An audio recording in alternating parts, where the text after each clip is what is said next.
김요한 목사의 칼럼 그 어디나 하늘나라.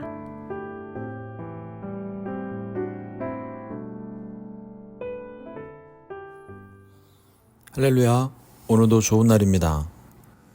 막내가 어렸을 적에 있었던 일입니다. 저녁 식사를 마치고 커피 한잔하며 식탁에 앉아 있는데 막내가 곁으로 다가왔습니다.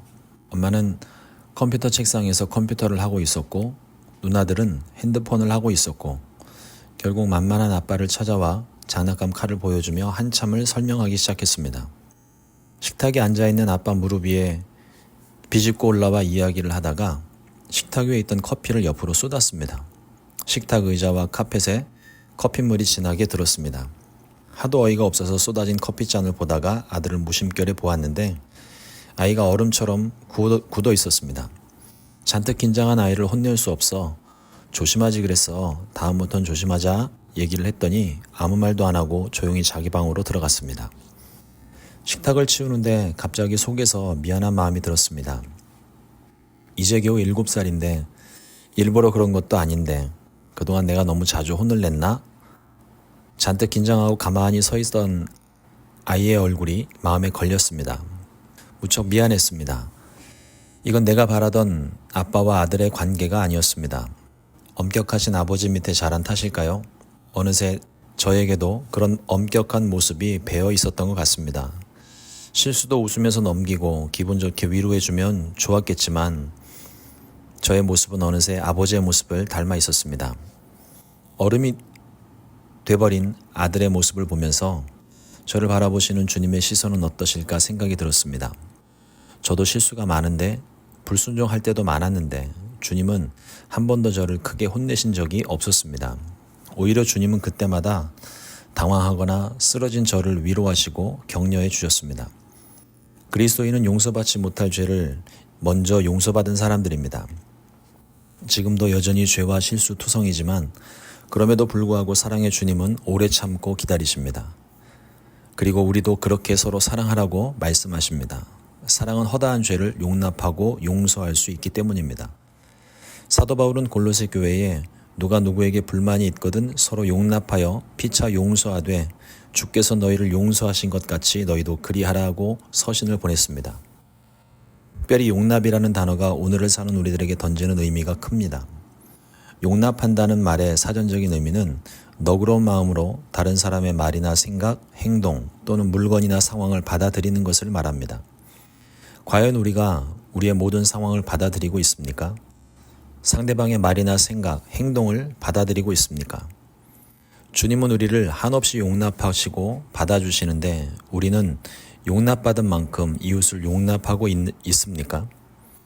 대화는 서로의 말을 주거니 받거니 해야 계속 이어갈 수 있습니다.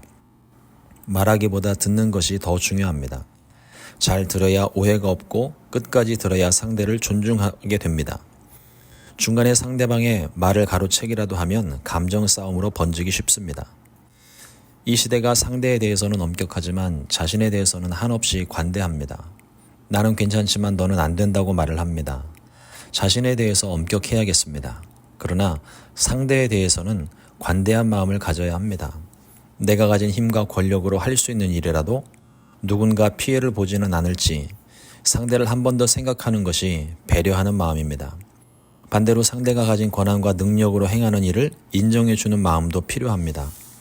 있는 자는 없는 자를 배려하고 없는 자는 있는 자를 존중하는 마음을 가진다면 양극의 간격을 조금은 줄일 수 있지 않을까요? 양극화의 시대를 살아갑니다. 양쪽 끝을 향해 허리에 끈을 묶고 뒤도 안 돌아보고 달려가기만 한다면 결국 끊어지든지 찢어지고 말 것입니다.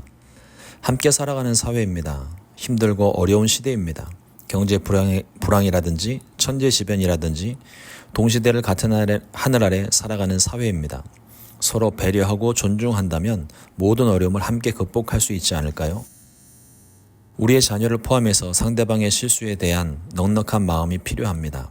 상대의 실수를 용납하고 사랑하는 마음으로 대해야 합니다. 사랑은 모든 것을 참으며 믿으며 모든 것을 바라고 모든 것을 견딜 수 있는 능력이 있습니다. 무조건적인 용납은 자칫 죄를 키우는 것이 되겠지만 기본적으로 상대방의 실수와 죄에 대해 여유로운 마음을 가져야 합니다. 대화의 문을 열고 상대를 존중한다면 오해는 이해가 될 수 있습니다.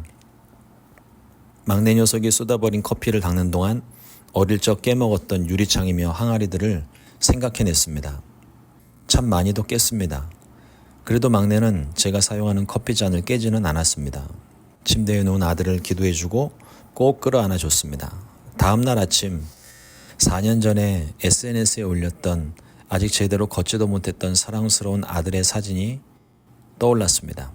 내 핸드폰은 인공지능도 아닌데 기가 막힌 타이밍이었습니다. 오늘 하루 사랑하고 살기도 부족한 날입니다.